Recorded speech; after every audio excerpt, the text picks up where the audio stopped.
So the question is, a vertical electric field of magnitude 4.9 into 10 power 5 Newton per Coulomb just prevents a water droplet of mass 0.1 gram from falling. ठीक है, the value of charge on the droplet will be, G की वैल्यू आपको यहाँ 9.8 लेना है। तो भैया इसमें इलेक्ट्रिक फील्ड का डायरेक्शन नहीं दिया गया कि वो नीचे लगेगा या ऊपर लगेगा। बात को समझो, मगर अगर मैं वाटर ड्रॉपलेट है उसका मास m लेता हूँ जिसको हमने 0.1 ग्राम दिया गया है, तो बेटा इसका mg फोर्स तो नीचे की तरफ ही लगेगा ना, जब तो नीचे आ रही है, ये mg फोर्स लग रहा है तभी तो ये नीचे आ रही है। अब इस पर इलेक्ट्रिक फील्ड किधर की तरफ लगना चाहिए कि ये नीचे ना आए, नीचे ना आए इसका मतलब जो इलेक्ट्रिक फील्ड की वजह से फोर्स लगने वाला है Fe वो ऊपर की तरफ लगना चाहिए। ये दोनों बराबर होंगे तभी तो क्या होगा, ये वाटर ड्रॉपलेट नीचे नहीं आएगी। खैर वो हमारा टेंशन नहीं है कि इलेक्ट्रिक फील्ड ऊपर है या नीचे है, हमें बस यही पता लगना था कि भैया जो आपका इलेक्ट्रोस्टैटिक फोर्स होगा वो mg के बराबर होगा।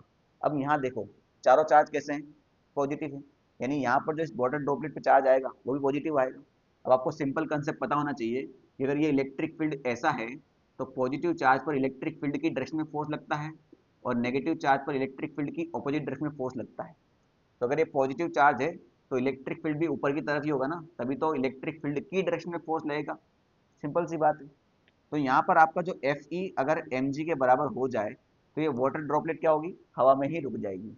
अब ये एफ ई क्या होगा, भाई इलेक्ट्रिक फील्ड में कोई चार्ज पर फोर्स कितना लगता है, F is equal to q E, तो इस पर फोर्स लगेगा क्यू ई, ये आपका एम जी के बराबर होगा। हमें निकालना क्या है, क्यू निकालना है, तो ये हो जाएगा M G divide by E.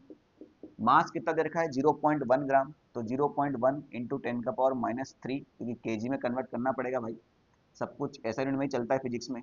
जी की वैल्यू आपको 9.8 रखना पड़ेगा और इलेक्ट्रिक फील्ड आपका दिया हुआ है 4.9 इंटू 10⁵। ठीक है, तो बेटा ये पॉइंट से ऐसा 4.9 से 9.8 दो बार ही घट गया सिंपली, और ये पॉइंट हटाया तो नीचे 10 आ गया, 10⁵ और ये 10⁶ हो गया, 10⁶ ऊपर आया तो 10⁻⁻6 हुआ, तो ये रहा 2, 10⁻³ यहाँ ऑलरेडी है और नीचे का 10⁻6 और आएगा, तो दोनों को सॉल्व करोगे तो 10⁻⁹ आता है। 2 इंटू 10⁻⁹ कुलाम, या फिर आपको 2 नैनो कुलाम भी दिया जा सकता है, तो 2 into 10⁻⁹ coulomb option number B में है। ठीक है।